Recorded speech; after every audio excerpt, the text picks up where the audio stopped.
నమస్తే, welcome to our channel. నేను మీ సిరి. ప్రస్తుతం మనతో పాటు ఉన్నారు ప్రముఖ ఆధ్యాత్మికవేత్త, వాస్తు జ్యోతిష్య పండితులు శ్రీ లలితాదేవి ఉపాసకులు నానాజీ పట్నాయక్ గారు. గురుగారితో మాట్లాడదాం. గురుగారు నమస్కారం. శ్రీమాత్రే నమః. గురుగారు, ఇప్పుడు రాబోయే ఆదివారం 23న సర్వ ఏకాదశి రాబోతోంది. మరి ఈ సర్వ ఏకాదశి విశిష్టత ఏంటి? ఇంకొకటి, అప్పుల బాధలు ఉన్నా, లేకపోతే వివాహం ఆలస్యమైనా, లేకపోతే ఇతరత్ర ఏ సమస్యలతో బాధపడుతున్న వారైనా ఈ సర్వ ఏకాదశి రోజున ఎలాంటి పరిహారాలు చేస్తే వాళ్ళకి కలిసి వస్తుందంటారు? తప్పకుండా అమ్మా. ఆదివారం రోజు వచ్చేటువంటి ఏకాదశి ఆరోగ్యప్రదము అని చెప్తూ ఉంటారు. ఒక్కొక్క వారానికి ఒక్కొక్క ఫలితం ఉంటుంది. ఇప్పుడు ఆదివారం చేసేవారు ఏకాదశి ఎప్పుడైనా ఆరోగ్యప్రదం, సోమవారం వచ్చింది ఏకాదశి ఎప్పుడైనా మానసిక ప్రశాంతత ఇస్తుంది, మంగళవారం రోజు ఏకాదశి వచ్చింది ఆ రోజు మీరు పాటించారనుకోండి గొడవలు తగ్గుతాయి. గొడవలు, వాళ్ళకి ఆకస్మికంగా వచ్చే సంఘటనలు, ఆకస్మికంగా ఉండే కొన్ని యాక్సిడెంట్స్, సడన్ ఇబ్బందులు వచ్చేవి తగ్గుతాయి. బుధవారం రోజు వచ్చేటువంటి ఏకాదశి మీరు చేసినట్లయితే విద్యాయోగము, వ్యాపార యోగము, అప్పుల బాధలు తగ్గడం జరుగుతూ ఉంటుంది. గురువారం రోజు దైవానుగ్రహం పెరుగుతుంది, గురువుల యొక్క అనుగ్రహం కలుగుతుంది. శుక్రవారం రోజు లక్ష్మీప్రదం, శనివారం రోజు రోగ నివారణ. ఇది అన్నమాట ఏకాదశులు. ఏ వారం అయితే ఎటువంటి ఫలితాలు వస్తాయనేది. అయితే సర్వ ఏకాదశి ఎవరైతే పాటిస్తారో, ప్రధానంగా ఆదివారం వచ్చింది కాబట్టి ఆ రోజు సూర్య ఉపాసనతో సహా కనుక చేసినట్లయితే మరింత ఆరోగ్యప్రదం. అయితే ఏకాదశి మీద ఒకతను రీసెర్చ్ కూడా చేస్తే ఆయనకి నోబెల్ బహుమతి వచ్చింది. ఆయన కనిపెట్టింది ఏమిటి అంటే, ఏకాదశి వ్రతం పాటించిన వ్యక్తికి ప్రాణాంతకమైనటువంటి రోగాలు రావట్లేదు అని ఆయన రీసెర్చ్ చేశాడు. దానికి నోబెల్ ప్రైజ్ వచ్చింది. ఎందుకు అంటే సైంటిఫిక్ ఇది. ఇప్పుడు ఇవాళ రేపు కొత్తగా వచ్చే చూడండి, ఫాస్టింగ్లో ఇంటర్మీడియట్ ఫాస్టింగ్ అని, సాయంత్రం ఎప్పుడో తినేస్తామో రేపు పొద్దున్న తింటున్నాం, 16 గంటలు ఎంతో గ్యాప్ ఇస్తున్నాం, దానివల్ల ఆరోగ్యానికి మంచిది అంటున్నాం. మామూలుగా బాగా అంటే ఆయుర్వేదంలో ఏం చెప్తారు, నీకు ఆకలి వేసినప్పుడు తినమంటారు. మన బాడీ కూడా చూడండి, మనకి ఏదైనా ఇబ్బంది వస్తే ఫస్ట్ ఆకలి ఆపేస్తుంది. కరోనా టైంలో ఏం చేసింది బాడీ, నీ నోరు చేతి చేసింది, టేస్ట్ తెలియకుండా, వాసన తెలియకుండా. అంటే ఏంటంటే వీడు వాసనకి గురై ఏం తింటాడో, వీడు టేస్ట్కి గురై ఏం తింటాడో అనేది మొత్తం బ్లాక్ చేస్తుంది. ఫస్ట్ లోపల నేను రిపేర్ చేసుకోవాలని. జ్వరం వచ్చినప్పుడు చూడండి, అందుకే మనకి చేదు వస్తుంది, తినబుద్ధి కాదు. ఇంట్లో వాళ్ళు ఏం చేస్తారు, నేను చారన్నం తిను, పాలు తాగు, అది తాగు, ఇది తాగని మళ్ళీ బలవంతంగా లోపలికి వేస్తారు. అంటే ఏమిటి, రోగాన్ని తగ్గించాలంటే బాడీ చేసే పని ఏమిటంటే ఫస్ట్ ఫుడ్ లోపలికి రానివ్వద్దు అని ఆపుతుంది. అప్పుడు దానికి పని ఉండదు. బాడీలో కనుక ఏదైనా మనకి ప్రవేశించిందంటే ఫుడ్ రూపంలో అన్ని పనులు వదిలిపెట్టి ఫస్ట్ అది ఫుడ్ని అరిగించే పని మీద ఉంటుంది, లోపల పాడైపోతుంది లోపల ఫుడ్. అందుకని అది ఏం చేస్తుంది, దానికి టైం కావాలి లోపల ఉండే ఇమ్యూనిటీ సిస్టమ్కి. ఎప్పుడైతే ఏకాదశి నాడు ఎప్పుడైనా మీరు కనుక చూసుకుంటే రవిచంద్రులు ఇద్దరు కూడా 5, 11 స్థానాల్లో కనెక్టివిటీలో ఉంటారు. అంటే రోగ నిరోధక శక్తిని పెంచే దాంట్లో ఉంటారు. అలా ఉన్నప్పుడు నువ్వు ఎప్పుడైతే ఫుడ్ వేయలేదో బాడీ ఏం చేస్తుంది, క్లీనింగ్ ప్రాసెస్ పెట్టుకుంటుంది. మనం ఇల్లు ఒక వారం రోజులు తొడగపోతే మొత్తం కచడా అయిపోతుంది. మరి బాడీ ఏమవుతుంది?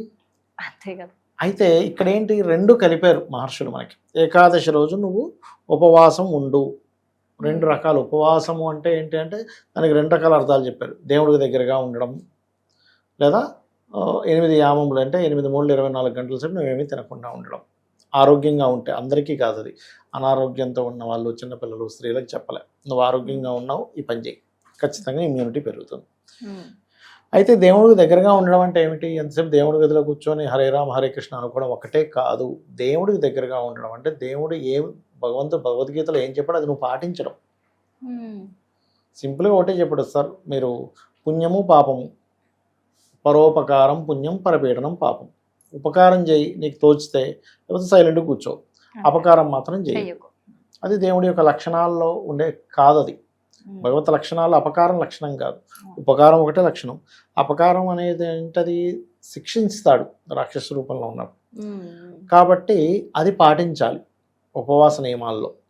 ఇంకొక విషయం ఏంటంటే, ఈ ఉపవాస నియమం ఉన్నప్పుడు చెయ్యకూడని పని ఏమిటంటే, అందరికీ పని కట్టుకొని చెప్తాం నేను ఉపవాసం. ఆ ఉపవాసం పని చేయదు, గుర్తుపెట్టుకోండి. సైలెంట్గా చేసుకోండి. అందరికీ ఫోన్ చేస్తుందిరా, ఇవాళ నేను ఉపవాసం కదా, ఏం తింటలేను, అంటే మీ మైండ్ ఎంతసేపు కూడా ఏం తినట్లేదు తినట్లేదు తినట్లేదు తినట్లేదు గొప్పగా అందరికీ చెప్పుకోవడానికి వెళ్ళిపోతుంది, కానీ అక్కడ భక్తి ఎక్కడుంది? ఉపవాసం పాటిస్తూ ప్రతి పనిని ఆ భగవంతుడికి సమర్పిస్తూ చేయాలి, భగవంతుడి కోసం చేయాలి. దాన్ని ఏమవుతుంది, త్యాగం అనేటువంటిది వస్తుంది. అప్పుడు మీరేంటి మీకోసం చేసుకోవట్లేదు, భగవంతుడి కోసం చేసుకుంటున్నా అన్నప్పుడు మీకు ఇంకా దాంట్లో ఆశించడం ఏముండదు. భగవత్ సంతృప్తి కోసం చేస్తున్నాం, భగవత్ ప్రీతి కోసం చేస్తున్నాం అనే భావనతో చేయడం అలవాటు చేసుకోగలగాలి ఉపవాసం ఉంటూ. ఆ రోజు విష్ణువు స్వయంగా చెప్తాడు, ఆ రోజు ఉపవాసం ఉంటే ఆ ఉపవాస సంబంధించిన తీసుకొని ఆయన ఫలితాన్ని ఇస్తాడు. విష్ణువు యొక్క అనుగ్రహం కలిగితే మనకి డైలీ లైఫ్లో ఉండేటువంటి ఆటంకాలు అన్నీ కూడా పోయి బుద్ధితో, అంటే మనం ఏ డెసిషన్ ఎలా తీసుకోవాలనేటువంటి ఆలోచనలు ఇచ్చేవాడు విష్ణుమూర్తి. మనం చూడండి, మన లైఫ్ అంతా కూడా, మన జీవితం అంతా కూడా దేని మీద ఆధారపడి ఉంటుందంటే మనం తీసుకునే డెసిషన్ మేకింగ్ మీదే ఉంటుంది. ఇటు వెళ్ళాల్సింది ఇటు వెళ్ళామా, ఇటు వెళ్ళిపోయిన తర్వాత ఎక్కడో కొన్ని కిలోమీటర్లకి ఇటు కాదంటే మళ్ళీ వెనక్కి వెళ్ళి మళ్ళీ ఇటు వెళ్ళాలి. అలా ఏంటంటే బుద్ధిని ప్రచోదితం చేసేవాడు విష్ణువు. బుధుడికి అధిష్టాన దేవత అందుకే విష్ణువు. కాబట్టి ఎవరైతే ఇది పాటిస్తారో, ఉపవాస దీక్ష చేస్తారో, ఆ విష్ణువుకి సమర్పిస్తారో, ఆరోగ్యంగా ఉన్న వాళ్ళు ఉపవాసం చేస్తారు, నిర్జల ఉపవాసం కూడా చేస్తారు ఖచ్చితంగా వారికి కర్మలు తొలగుతాయి, ఆరోగ్యవంతమైనటువంటి శారీరకమైనటువంటి పుష్టి పెరుగుతుంది. అతను క్యాన్సర్ లాంటి ప్రాణాంతకమైన రోగాలు కూడా తగ్గిపోయాయి రావడం అనేటువంటిది కనిపెట్టాడు ఆయన. ఇవాళ రేపు పీడిస్తుంది ఏంటో ఒకప్పుడు ఎప్పుడో ఒకరికి వచ్చేది, చాలా ఈజీ అయిపోయింది, అసలు కామన్ అయిపోయింది. అంటే బాడీ సెల్స్లో క్యాన్సర్ సెల్స్ పెరగడానికి తగ్గిపోతుంది ఏకాదశి ఉపవాసం కనుక పాటించగలిగితే. అంటే ఇది ఇటు ఆధ్యాత్మికం ఇటు సైంటిఫిక్ రెండు కలయిక ఉంది ఇందులో. ఎందుకంటే ఆయన ఊరికనే మరి ఎంత రీసెర్చ్ చేస్తే నోబెల్ బహుమతి వస్తుంది, ఆషామాషి ఆ నోబెల్ బహుమతి రావాలంటే. కాబట్టి మన వాళ్ళు ఎప్పుడో కనిపెట్టారు, ఇప్పుడు మనం తెలుసుకొని ఇంటర్మీడియట్ ఫాస్టింగ్ అని అదని ఇదని చేస్తూ ఉన్నాం. ఇప్పుడు మనం ఫుడ్లో ఈ న్యూట్రిషన్స్ ఉన్నాయి, ఇలా తినాలి, తినే విధానాన్ని ఇప్పుడు మనం అనుకుంటున్నాం, వాళ్ళు ఎప్పుడో చెప్పారు. నైట్ ఇప్పుడు తెలుసుకుంటున్నారు, చీకటి పడ్డ తర్వాత తినొద్దు, చీకటికి ముందే తినాలి, డైట్ అని పెట్టుకుంటున్నారు, దానికి పేరు పెట్టుకుంటున్నాం, డైట్ అని పెట్టుకుంటున్నాం, ఎప్పటి నుంచో ఉంది. ఒకప్పుడు ఏమనేవారు, లేదు ఒకప్పుడు దీపాలు లేవు కదా, చీకటిలో కనబడదు కాబట్టి చీకటి ముందు తినేమని అనేవారు. అది అసలు కారణం అది కానే కాదు. అది ఒక కారణం అయ్యుండొచ్చు, కానీ ఏంటంటే సూర్యుడు ఉన్నప్పుడే తినాలి, సూర్యుడు అస్తమించిన తర్వాత తినేటువంటిది ఉండేది కాదు. మా తాతగారు ఉండేవారు, మా మదర్ వాళ్ళ ఫాదర్, ఆయన సూర్య ఉపాసకులు, ఆయన మంచి మంత్రవేత్త, జ్యోతిశాస్త్రంలో మంచిది ఆయన. అతను సూర్య ఉపాసకులు. ఆయన సూర్యుడు కనుక 10 రోజులు ముసురుబట్టి కనపడ 10 రోజులు తినేవాడు కదా ఆయన.